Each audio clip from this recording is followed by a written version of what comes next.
Thank you, Leader Schumer, and let me bring you up to date on yesterday. The Finance Committee and the American people yesterday saw a gobsmacking performance by the nominee to run Social Security. As Donald Trump and Elon Musk and their cronies rampage through Social Security, disrupting customer service for seniors and Americans with disabilities and threatening their earned benefits, we heard truly ominous testimony from the nominee to run this program. Americans want to see some reassurances that a steady hand would be put in place to right the ship and to make Social Security drama-free.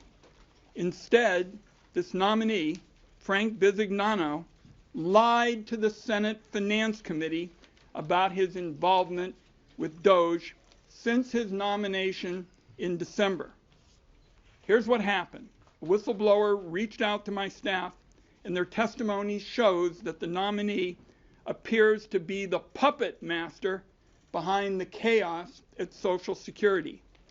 Last night, after the hearing, the Washington Post newspaper spoke to multiple sources and independently verified the whistleblower's account.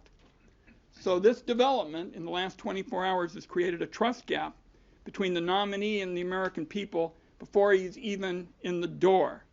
He handpicked Doge agents and pressured Social Security employees to cut corners to get them on the job faster. He told Social Security staff not to hire anybody without his explicit approval. He was aware of plans to shutter regional offices, close the offices of civil rights, anti-fraud, and modernization. He was aware of Doge's plans to reduce the workforce by thousands of people.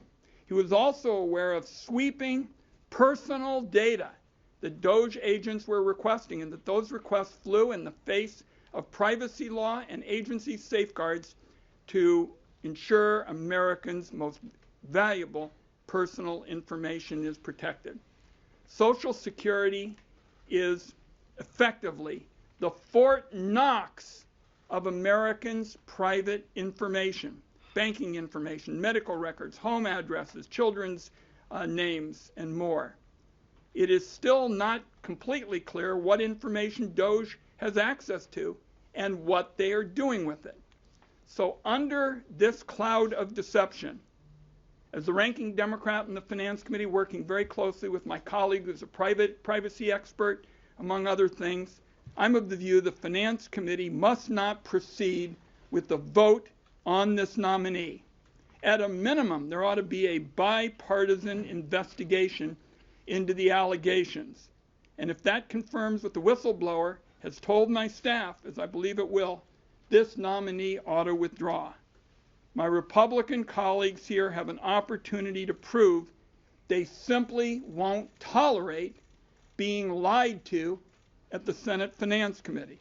The stakes are too high for seniors and Americans with disabilities who are terrified of losing their earned benefits. And thank you. Who would you like to go next? Senator Cantwell. Senator Cantwell. Thank you.